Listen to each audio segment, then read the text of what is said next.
जय हिंद दोस्तों, रक्षित खन्ना के चैनल में आपका स्वागत है। दोस्तों कैसे हैं आप? उम्मीद करता हूं कि आप अच्छे होंगे। दोस्तों आज के इस वीडियो में मैं आपको 8वें वेतन आयोग के बारे में कुछ जानकारियां देना चाहूंगा। हाल ही में सरकार ने 8 सीपीसी पर 3 नई अपडेट दी है। इसकी भी जानकारी मैं आपको दूंगा। जैसे कि दोस्तों आप पीछे बोर्ड पे देख रहे हैं, 8th पे कमीशन सरकारी कर्मियों और पेंशनर्स के लिए गुड न्यूज। आयोग में नई नियुक्ति समेत 3 बड़े अपडेट्स। जी हां दोस्तों, सरकार आयोग में काम करने के लिए डायरेक्टर्स की नियुक्ति कर रही है। इससे पहले 8वें वेतन आयोग के डायरेक्टर साहब मनीष कुमार नियुक्त करे गए। फिर दोस्तों एक और डायरेक्टर साहब व्यय विभाग के अंडर नियुक्त करे गए। फिर दोस्तों हाल ही में एक और डायरेक्टर साहब नियुक्त करे गए हैं व्यय विभाग के अंडर। यानी सारे मिलकर 8 सीपीसी पे कहीं ना कहीं काम करेंगे आगे चलकर। अभी सिर्फ डायरेक्टर्स की, कर्मचारियों की नियुक्तियां पूरी करी जा रही हैं। जैसे कि दोस्तों हाल ही में बहुत सारे लेटर हमें देखने को मिले हैं। तो दोस्तों इसी पर कुछ और जानकारियां मैं आपको देना चाहूंगा। 8 सीपीसी पर कुछ 3 नई अपडेट है जो मैं आपको दूंगा। कुछ नई जानकारी है जो मैं आपको देने वाला हूं। वीडियो में आप शुरू से लेकर आखिरी तक बने रहेगा। जानकारियों में आगे बढ़ने से पहले एक छोटी सी अपील मैं आपसे करूंगा, और अपील है चैनल सब्सक्राइब की। देखने में आया काफी पेंशनर्स हैं जो वीडियो तो देख रहे हैं, लेकिन उन्हीं पेंशनर्स में से कुछ पेंशनर्स ने अभी तक चैनल को सब्सक्राइब नहीं किया। ऐसे कितने पेंशनर्स हैं? सिर्फ 34%। तो मैं आपसे अपील कर रहा हूं, जितने पेंशनर्स ने अभी तक चैनल को सब्सक्राइब नहीं किया, वो पेंशनर्स फटाफट सबसे पहले चैनल को सब्सक्राइब कर लीजिए, ताकि आपको बेहतरीन जानकारियां, एडवांस जानकारियां और आगे आने वाले वीडियो के नोटिफिकेशन आपको तुरंत मिल पाए। चैनल सब्सक्राइब करने के आपको एक भी पैसे नहीं देने, सब कुछ आपके लिए फ्री में है। चलते हैं दोस्तों, जानकारियों में आगे बढ़ते हैं। कुछ नई अपडेट मैं आपको देना चाहूंगा 8 सीपीसी पर। 8th पे कमीशन सरकारी कर्मियों और पेंशनर्स के लिए गुड न्यूज। आयोग में नई नियुक्ति समेत 3 बड़े अपडेट्स। जी हां दोस्तों, 8वें वेतन आयोग पर हाल के 3 बड़े अपडेट्स आपके लिए आए हैं, जो करोड़ों केंद्रीय कर्मचारियों और पेंशनर्स के लिए महत्वपूर्ण है जानना। हम यहां एक एक कर तीनों बड़े अपडेट्स के बारे में जानकारी आपको दे रहे हैं। केंद्रीय कर्मचारियों और पेंशनर्स के लिए बड़ी खबर है।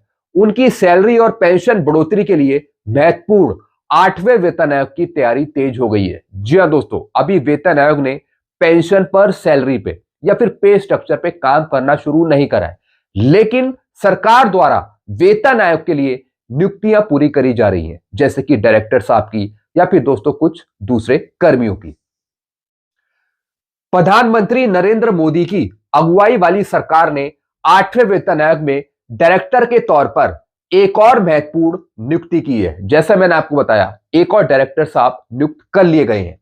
केंद्रीय कैबिनेट की नियुक्ति समिति, appointment committee of the cabinet, ने इसे मंजूरी दी है। जी हां दोस्तों सरकार के अंडर एक एजेंसी काम करती है, एक कमेटी काम करती है, जिसका नाम है appointment committee of the cabinet. इनके द्वारा डिसीजन लिए जाते हैं कि किन डायरेक्टर्स को नियुक्त करना है, किन को नहीं करना। इनकी समिति की एक बैठक होती है, उसमें ये निर्णय लिए जाते हैं अपॉइंटमेंट पे। तो दोस्तों इनके द्वारा मंजूरी दी है, इनके द्वारा डायरेक्टर चुने गए हैं। इससे केंद्रीय कर्मियों के लिए सैलरी बढ़ोतरी और पेंशनर्स के लिए पेंशन बढ़ोतरी का काम तेजी से होने की उम्मीद की जा रही है। जैसे ही दोस्तों ये अपॉइंटमेंट पूरे कर लिए जाएंगे, उसके बाद वेतन आयोग के द्वारा काम शुरू हो जाएगा पेंशन पे, सैलरी पे, भत्तों पर, पे स्ट्रक्चर पे, पे मैट्रिक्स पे।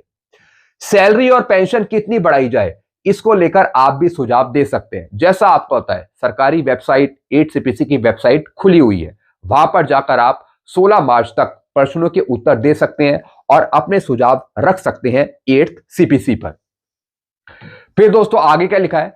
वेतन आयोग में अहम नियुक्ति, डायरेक्टर बने कृष्णा वीआर। इसकी भी जानकारी मैंने आपको कल दी थी। केंद्रीय कर्मचारियों के लिए महत्वपूर्ण 8वें वेतन आयोग में मोदी सरकार ने डायरेक्टर की नियुक्ति की है। डायरेक्टर नियुक्त करे गए हैं। कार्मिक और प्रशिक्षण विभाग के ऑफिस मेमोरेंडम के मुताबिक, यानी डीओपीटी के ऑफिस मेमोरेंडम के मुताबिक, भारतीय रेलवे लेखा सेवा आईआरएस 2009 बैच के अधिकारी कृष्णा वीआर को विभागीय प्रतिनियुक्ति डेपुटेशन पर 8वें केंद्रीय वेतन आयोग के निदेशक डायरेक्टर के रूप में नियुक्त किया गया है। इसकी भी जानकारी मैंने आपको दी थी। नियुक्ति को एसीसी अपॉइंटमेंट कमेटी ने मंजूरी दे दी है। यह पद वित्त मंत्रालय के व्यय विभाग के तहत केंद्रीय स्टाफिंग स्कीम के माध्यम से भरा गया है। जैसा मैंने आपको बताया, डिपार्टमेंट ऑफ एक्सपेंडिचर के अंदर इन डायरेक्टर साहब की नियुक्ति करी है 8CPC के लिए। इसमें कहा गया है कि कृष्णा वीआर की प्रतिनियुक्ति अवधि अगले आदेश तक या फिर 17 सितंबर 2029 तक रहेगी। यानी स्पष्ट है कि अब केंद्रीय कर्मियों के वेतन निर्धारण में गति आएगी। जी हां दोस्तों, जितने भी डायरेक्टर साहब नियुक्त करे जा रहे हैं, ये कहीं ना कहीं 8CPC पे ही काम करेंगे। और दोस्तों, इनके अंडर जो कर्मचारी हैं वो भी फिर दोस्तों 8CPC पर काम करेंगे। यानी इनके द्वारा जो आदेश दिया जाएगा तो दोस्तों वो कर्मी इनके आदेशों का पालन करेंगे। सैलरी पेंशन पर सरकार ने मांगे सुझाव। जी हां दोस्तों, आप अपने सुझाव भी सबमिट कर सकते हैं सैलरी पर, पेंशन पे स्ट्रक्चर पे, अलाउंसेस पे। केंद्र सरकार ने 8वें वेतन आयोग की आधिकारिक वेबसाइट शुरू कर दी है, लॉन्च कर दी है, जहां केंद्रीय कर्मचारी, पेंशनर्स और मंत्रालयों से सैलरी, पेंशन इंक्रीमेंट और फिटमेंट फैक्टर जैसे मुद्दों पर सुझाव मांगे गए हैं।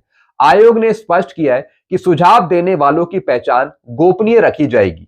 सुझाव भेजने की आखिरी तारीख 16 मार्च 2026 तय की गई है। जी हां दोस्तों, 8CPC लागू होने से पहले जैसा आपको 8CPC चाहिए, कितनी पेंशन आपको चाहिए, कैसा पे स्ट्रक्चर चाहिए, कैसी पे मैट्रिक्स चाहिए, कितना फिटमेंट फैक्टर चाहिए, सारे सुझाव आप सबमिट कर सकते हैं 8CPC की वेबसाइट में, ताकि दोस्तों 8CPC में कोई भी विसंगतियां ना हो। जब आगे चलकर 8CPC आपको मिले तो बिल्कुल सही ढंग से मिले, उसमें एक भी प्रॉब्लम ना हो। इसलिए दोस्तों सरकार ने पहले से ही आपसे सुझाव मांगना शुरू कर दिया, ताकि दोस्तों फिर आप बाद में ना बोलें कि वेतन आयोग में कुछ विसंगति है।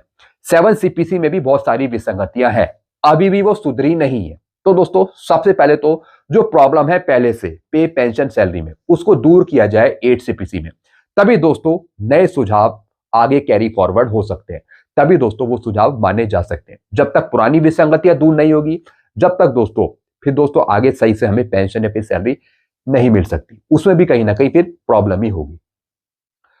फिर दोस्तों आगे क्या लिखा है, सुझाव भेजने के लिए आपको सिर्फ माय गवर्नमेंट पोर्टल पर जाकर ऑनलाइन फॉर्म भरना होगा।